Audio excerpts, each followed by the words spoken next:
Alors pourquoi l'intercommunal? L'intercommunal Free Dance Music Orchestra. Alors, bien sûr, Free, c'est parce que je suis un musicien de free jazz au départ. Enfin, ça ne veut pas dire grand-chose, mais il y a quelque chose quand même. Et danse, parce que c'est une musique qui danse un peu, je suis pour faire danser la musique. Et puis donc intercommunal, en fait, ça vient pas du tout des communes françaises. C'est comme beaucoup de gens l'imaginent, c'est pour les communes. Ça vient en fait, des Black Panthers. Je crois que c'est U.P. Newton qui a lancé ça, mais peut-être pas lui seulement.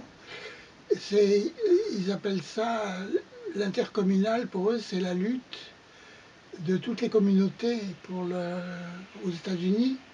Ils luttent pour toutes les communautés, pas seulement pour la communauté noire.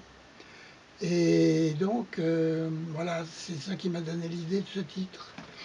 Et en France, par exemple, quand je faisais du free jazz, à un moment, j'en avais assez de jouer ça, parce que ça tournait en rond. Après, ça a évolué, mais... Et c'est là que j'ai monté cet orchestre, l'Intercommunal Free Dance Music Orchestra. Et c'était parce que j'avais remarqué, enfin, j'allais dans des bistrots arabes ou africains, et il y avait des musiciens formidables qui jouaient leur musique, tout ça, ça m'intéressait. Puis j'avais des amis africains aussi. Et donc je trouvais on ne connaissait pas leur musique. Maintenant, c'est la grande mode. Pas tellement la musique arabe, mais en France, mais surtout la musique africaine, quoi, la musique subsaharienne, dirons-nous. C'est très à la mode, c'est très commercial, tout ça.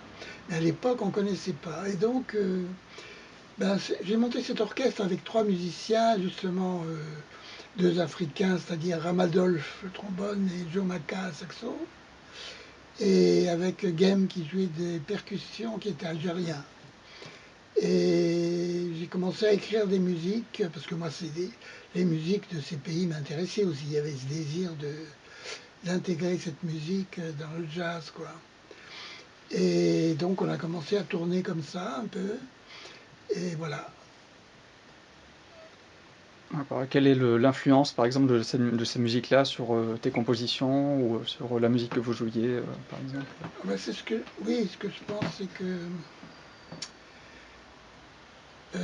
ben, en jouant avec Joe Maka et Ramadolph et avec Gem et puis d'autres percussionniste avec Yeb Galikoba, par exemple, percussionniste camerounais qui a joué aussi, ou d'autres, ils m'ont appris des tas de choses, quoi, sur l'Afrique, sur la musique africaine en la jouant.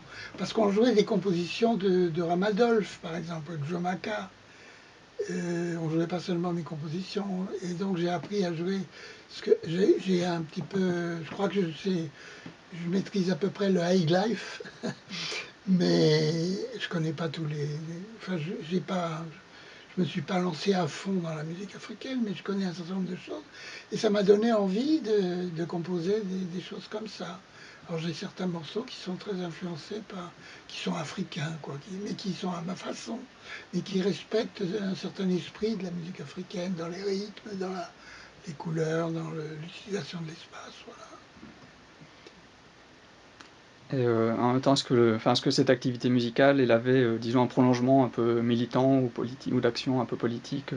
Eh ben, alors, c'est enfin, l'aspect politique de la chose, si on peut dire, c'est que effectivement, moi j'ai voulu faire connaître les communautés qui vivaient en France, qui étaient, enfin maintenant on voit, ils apparaissent plus, il y en a qui sont organisés et tout, mais à l'époque où j'ai fait ça, c'était au début des années 70, et les Africains, tout ça, on connaissait pas, ils étaient pas organisés, enfin ils apparaissaient pas beaucoup, encore beaucoup moins que maintenant, déjà maintenant pas trop non plus, mais donc moi j'avais envie d'intégrer cette musique parce que ces gens-là, d'ailleurs il y en a qui sont français chez les Africains là, qui jouent, les musiciens ou d'autres, ou des Arabes, il y en a qui sont français, hein. Et donc je voulais intégrer euh, un peu cet esprit-là, quoi, dedans. Puis il n'y avait pas que ça, j'ai fait aussi avec la Bretagne, c'est par hasard d'ailleurs, j'ai rencontré par hasard la musique bretonne, je l'ai jouée, ça m'intéressait beaucoup. J'ai aussi composé la musique bretonne, et aussi avec Carlos Andreu qui était catalan, et qui chantait aussi du flamenco un peu. J'ai appris un peu aussi cette musique de ce pays. Et puis avec Isabelle, mais ça c'est après. Avec Isabelle Jean-Perrat, j'ai appris le tango, j'ai travaillé sur le tango. Enfin, c'est toutes des musiques populaires qui, moi je suis intéressé par le, je sais pas comment dire, par le garder un certain aspect populaire dans la musique, quoi. J'y arrive pas toujours. Avec la musique sérielle, des fois c'est difficile, mais on peut y arriver.